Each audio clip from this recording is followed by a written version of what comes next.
পুলিশদের ঘৃণা করবে সাধারণ মানুষ, বিবেক সম্পন্ন বুদ্ধিজীবীরাও। আপনারা সবাই ভুলে যাবেন AK-47 মতো মারাত্মক অস্ত্র পাওয়া গিয়েছিল আসামিদের কাছে।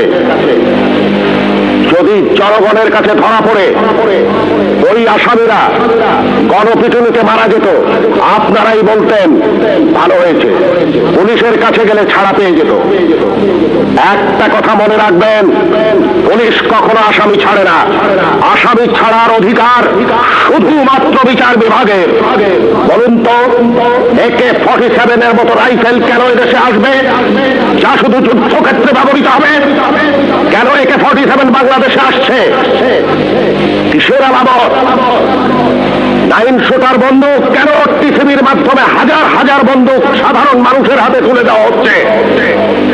কেন? কে জবাব দেবে? এই 9